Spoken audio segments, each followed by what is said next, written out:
Law enforcement officers around our communities are often the objects of scorn and mistrust. This is a natural reaction to our seeing them in action against our fellow citizens.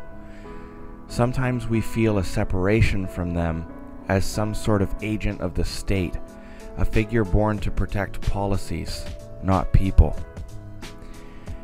It's understandable that we could have this unsettling anxiety around the police. After all, you only see police if something is wrong. In John Smith's book, The Wolf and the Sheepdog, it's sometimes hard to tell the difference between a hard serving of justice and the always mentioned claim of police brutality. It's an invisible line that the author walks in his stories about hot calls or violent situations that he encounters on the street.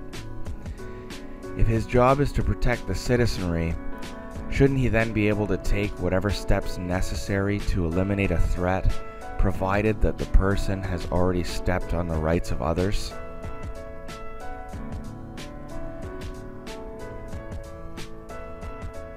John seems to almost have a lust for violence.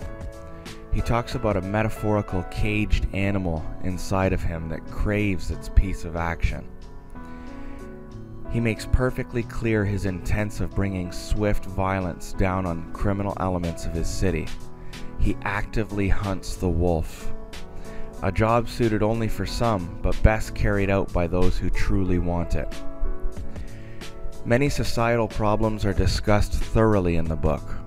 Homelessness, prostitution, violent crime, drug usage, and pet abuse are among some of the topics involved when John patrols the shadows of his city. There are some truly philosophical questions that can be brought out of his writing regarding all of these problems and more.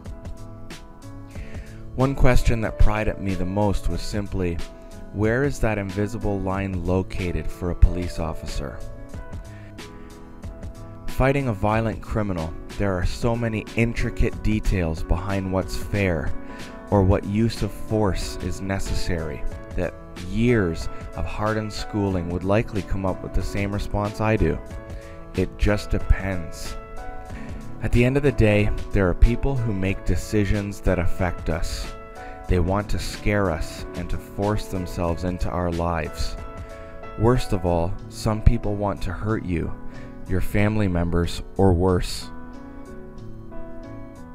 It's one of the sad realities of our society. Sad, but true. Luckily, there are publicly commissioned employees of police departments all over Canada, just like John, who go to work with one thing in mind: the protection of their sheep from the wolves, who are just waiting for us to step out of line.